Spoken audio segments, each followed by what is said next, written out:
because the financial engineering is what's actually driven the inequality as well. And then the equality is now greater than at any time in history, with possibly the sole exception of the Gilded Age. So yes, the inequality is driving both poor economic performance and the level of social conflict we're seeing. The bubble is about to burst. Now, seeing people know you for the prediction, if you believe the system today is more fragile than it was in 2007. Yes, exactly. When we had the greatest financial crisis. It's the same fragility that we have from 2007 that we masked. In more than 70 years. And Stuart, when I said it's going to be the biggest market downturn in my lifetime, I mean, that's not so strange to me. 2008, we had a problem because of too much debt. Stuart, as you well know, the debt has skyrocketed since 2008. Who will end up losers and winners? Middle America certainly isn't going to be happy when the game ends. We're talking hundreds of billions. This needs to be big enough to make a real difference and get at the heart of the problem. What do you think would have happened if the mantra of let them fail were enacted?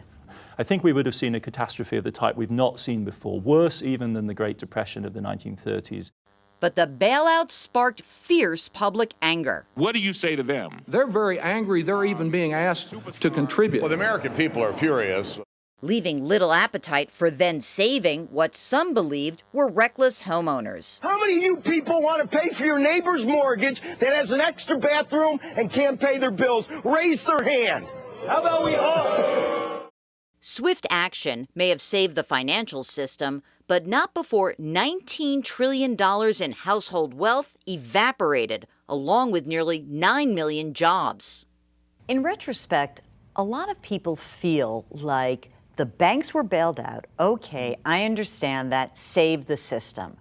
But people were left hanging out to dry. Is there something to that? Absolutely. There's a huge imbalance between the emergency efforts and the very slow-moving and inadequate measures that were enacted later on to support American homeowners. Well, everybody is loaded up with debt, and it's not like we began this monetary experiment without much debt. We had a lot of debt in 2008. In fact, the financial crisis was about debt. It was about our inability to pay the debt that we had. But instead of addressing the problem and allowing debt to be paid down, the Federal Reserve led us down the primrose path into much deeper debt by keeping interest rates at zero and holding them there for so long. The Federal Reserve actually encouraged an overly indebted nation to borrow even more money. Interest rates are close to zero, not much room on the downside. Obligations are large. There is a political division. There is more populism. Therefore, there's more conflict, and therefore we need to be very careful at this moment. That's what I'm basically saying. Well, now the mortgage rate's at what? It's approaching 5% for 30-year mortgage. Which is historically cheap, but when you're not making any money, it's historically high. And that's why you're seeing some 32% of millennials still living with mommy and daddy because they can't even afford to rent an apartment, let alone buy a house. And now let's look at the facts. Look at the numbers of states where home sales are not only declining, but also they're lowering the home sale prices. We're at the go take a walk in New York. There's like 20% vacancies in the retail sector. Even on Madison Avenue, one place after another, for rent, for rent, for rent, for rent. Americans owe more than $1 trillion on auto loans, and we are clearly in the greatest auto loan debt bubble than we have ever seen. Americans also owe more than $1 trillion on their credit cards, and credit card delinquency rates are rising. In fact, in some ways, that we witnessed during the first quarter of 2018 was quite reminiscent of the peak of the last financial crisis.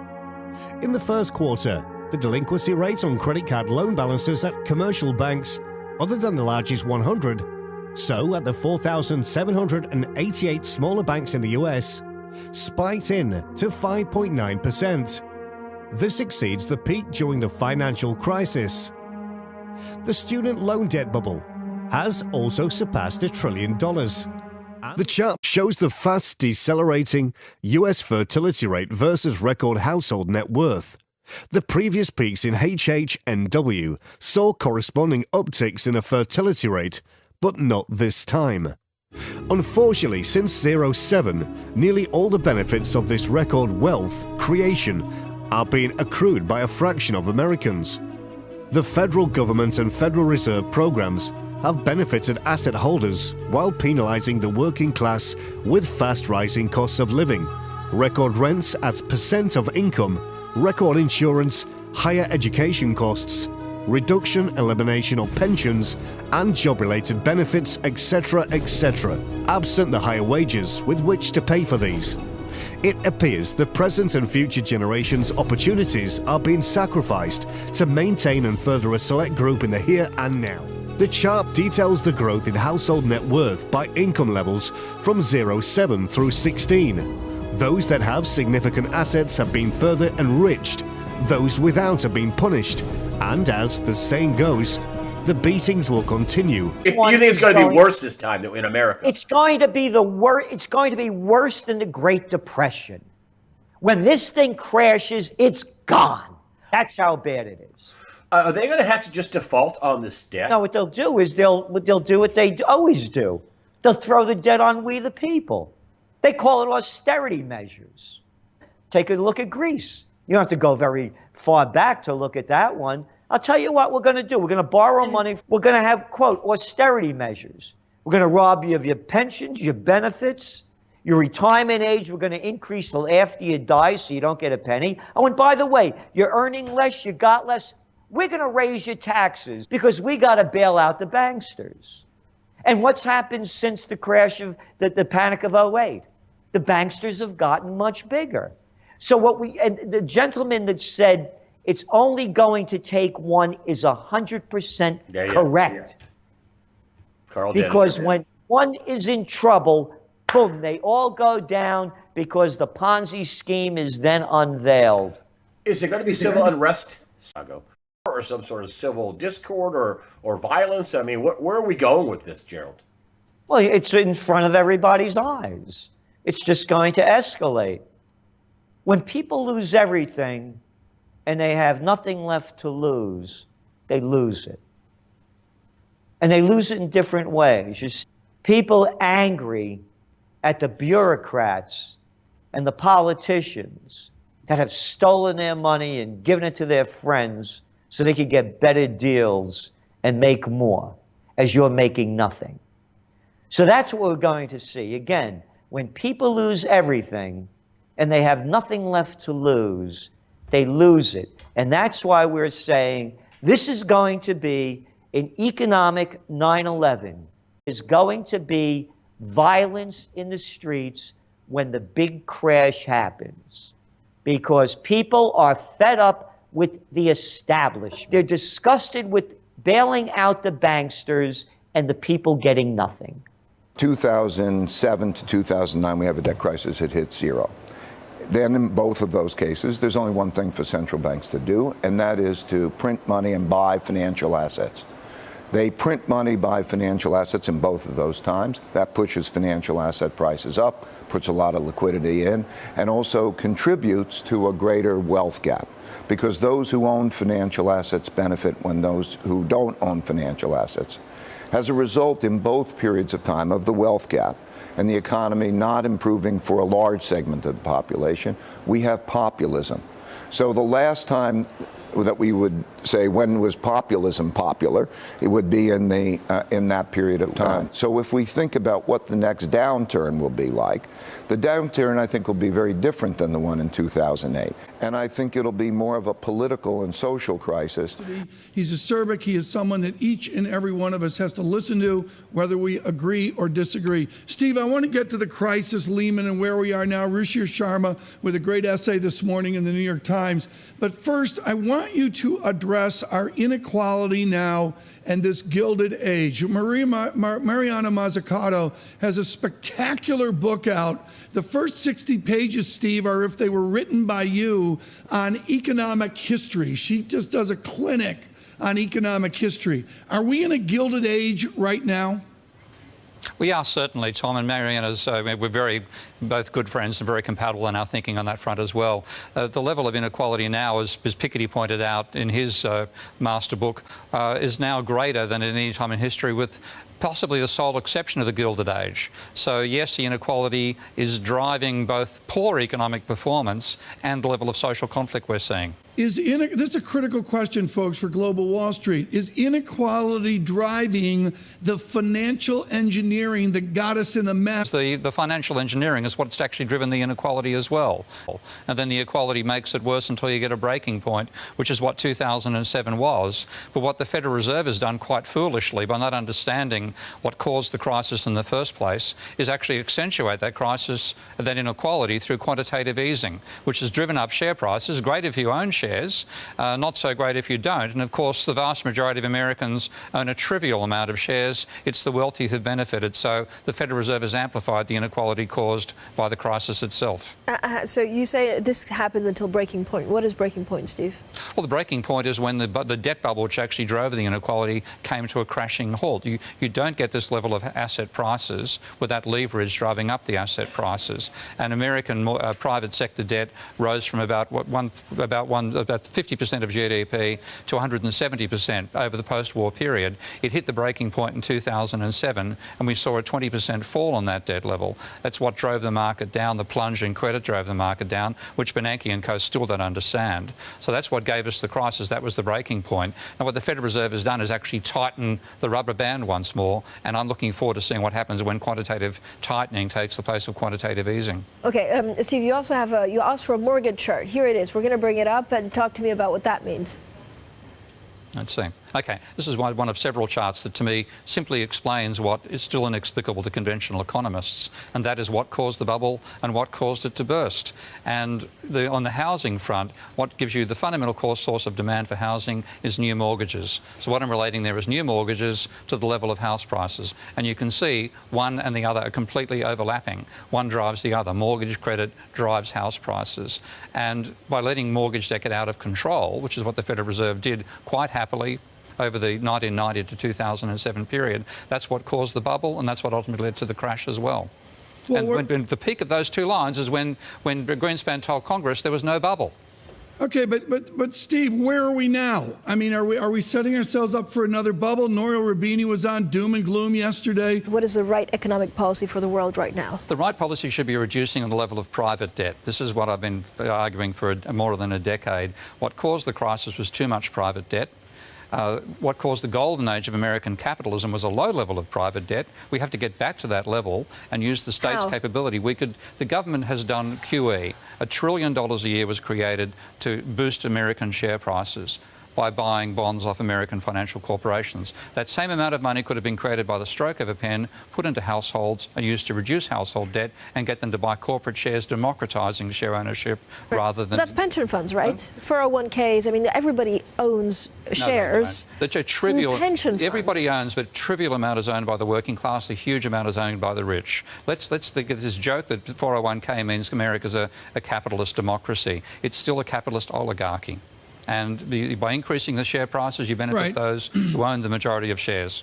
Steve, where are you on the theory that the reason we're not seeing wage growth all in is because we've incentivized the elites with various equity incentives, capital gains treatment, and such, and almost on a dollar-for-dollar basis, if the system gives the wage growth back to labor, it comes off the hide of the elites. Do you like that idea, or can we, with productivity, actually grow wages?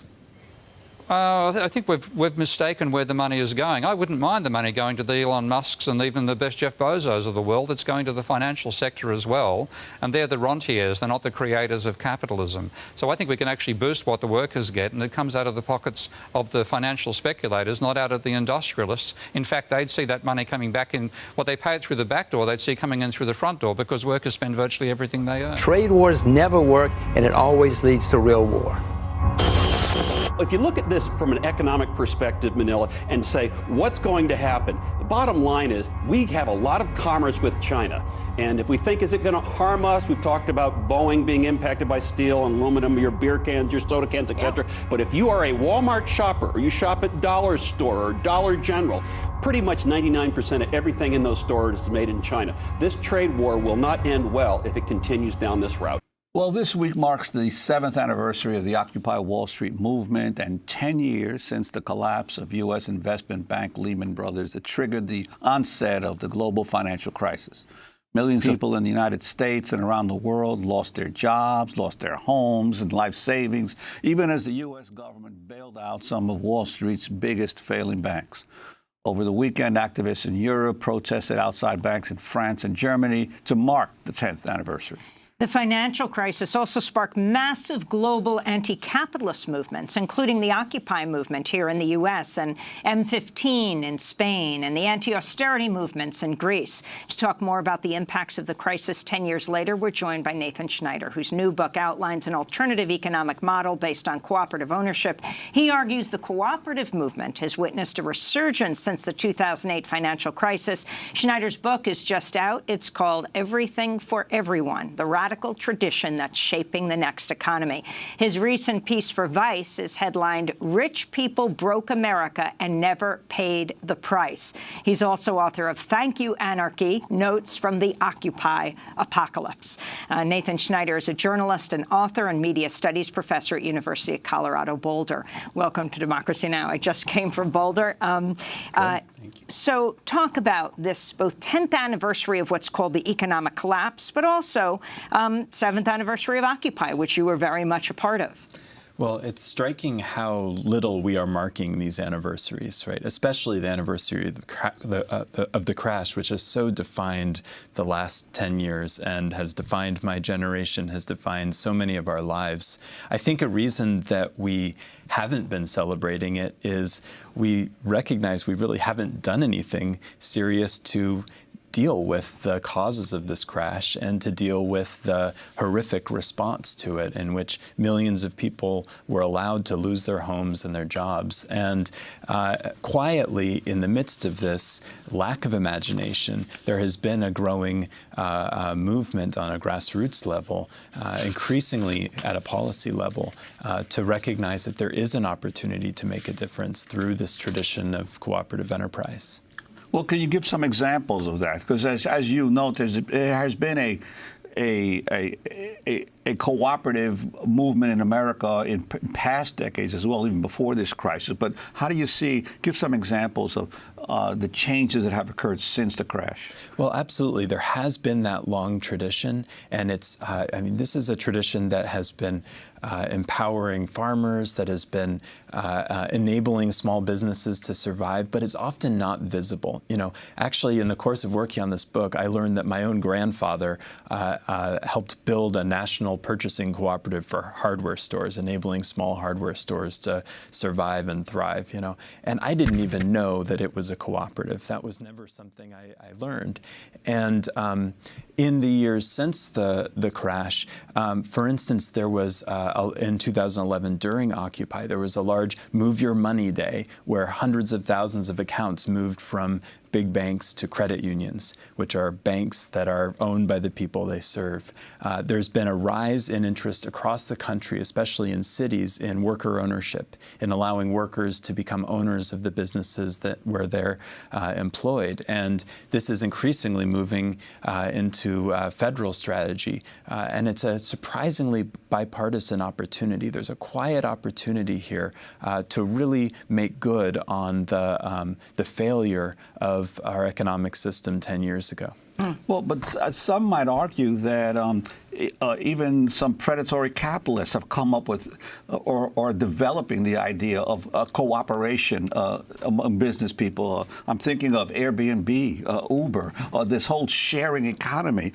They're sort of taking a cooperative idea and standing it on its head in terms of how they can make money off it. That's right. Cooperation was really the original crowdfunding. It was the original sharing economy. But I think most of us have kind of wised up to the fact that this is not a real sharing economy. this economy of Uber and Airbnb. This is an extraction economy.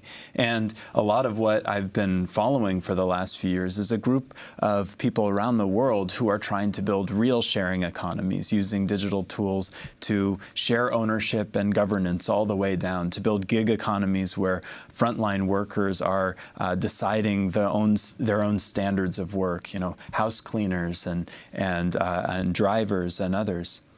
This is you speaking at Occupy Wall Street. The anniversary, 7th anniversary, was Monday, yesterday, September 17th. But this is you speaking there down at Zuccotti Park. What they're doing here is the assembly. The core demand, I think, right now seems to be the right to organize, to have a political conversation in a public space, to show Wall Street, so to speak, what democracy looks like. So that's you, Nathan Schneider, back 7 years ago. And now you've written this book. This radical tradition you're talking about, the cooperatives that are on the upswing around the world. Talk more about them specifically and what you hold out most hope for. Well, it's striking how that idea of practicing democracy in everyday life that was happening in that square is something that is a kind of hope that we've lost. It was something that even in the 1930s and 40s, the U.S. government was promoting.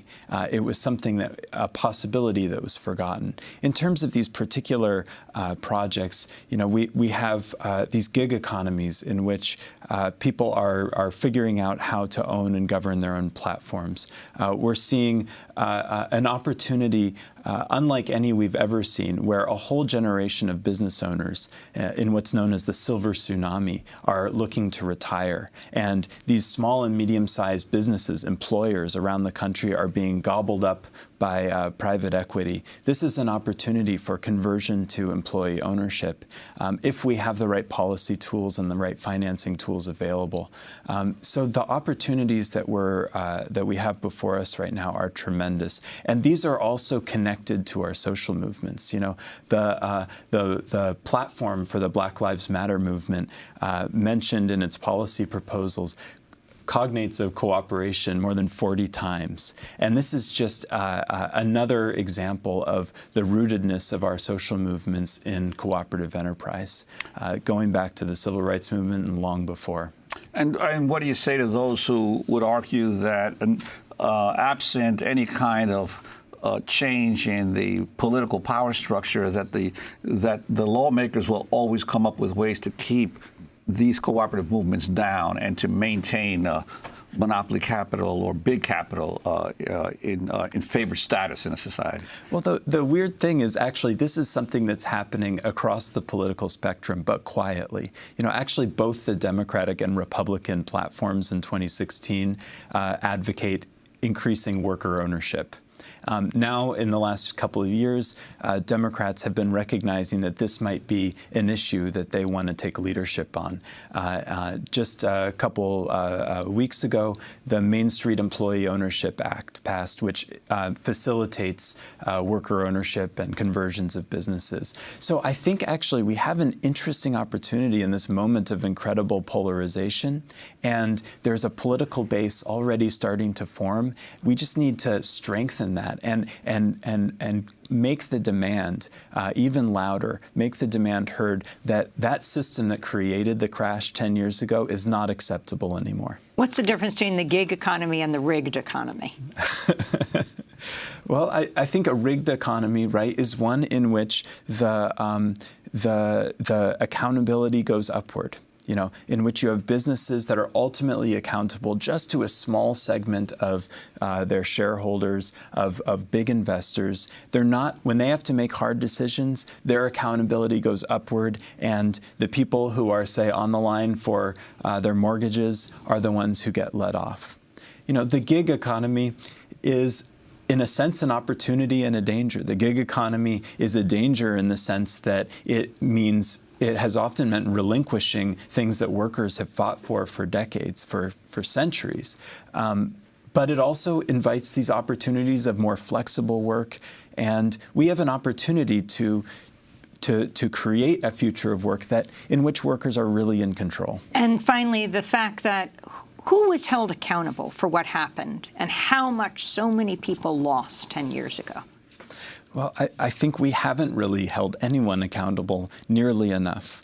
And there's a lot of talk about, or there was some talk for some of the time about who was not put in jail, things like that. I think we need to talk about the system. We need to transform the system, and we have a tool set. We have a tradition that is proven, that is actually bipartisan, that we can turn to make that difference. Nathan Schneider, media studies professor at University of Colorado Boulder. His new book, Everything for Everyone, the radical tradition that's shaping the next economy. That does it.